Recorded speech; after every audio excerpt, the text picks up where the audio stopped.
ചാരക്കേസിൽ CBI അന്വേഷണത്തെ എതിർത്തുകൊണ്ടുള്ളതാണ് സിബി മാത്യു സമർപ്പിച്ച സത്യവാങ്മൂലം. CBI അന്വേഷണം ശരിയായ ദിശയിലായിരുന്നില്ല. റിപ്പോർട്ട് അപൂർണവും അവ്യക്തവുമാണ്.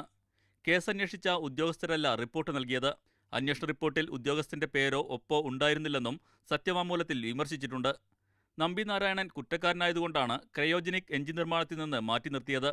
അതേസമയം കേരള പോലീസ് അന്വേഷണത്തിൽ വീഴ്ച വരുത്തിയെന്നും അന്വേഷണത്തിന് കോടികൾ ചിലവഴിച്ചുവെന്നുള്ള ആരോപണങ്ങൾ ശരിയല്ല. 20 ദിവസമാണ് പോലീസ് കേസ് അന്വേഷിച്ചത്. ആരും അന്ന് ഇത്തരം ആക്ഷേപങ്ങളൊന്നും ഉന്നയിച്ചിട്ടില്ല. കേരള പോലീസിന്റെ പരിധിയിൽ വരാത്ത കാര്യങ്ങൾ ഉൾക്കൊള്ളുന്നതുകൊണ്ടാണ് അന്വേഷണം CBIക്ക് വിട്ടത്. അന്വേഷണ ഉദ്യോഗസ്ഥർക്കെതിരെ നടപടി ആവശ്യമില്ലെന്നും സത്യവാങ്മൂലത്തിലുണ്ട്.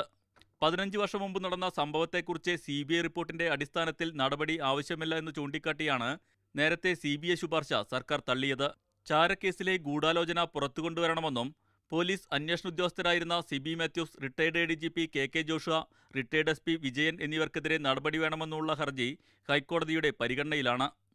മീഡിയ 1 കൊച്ചി.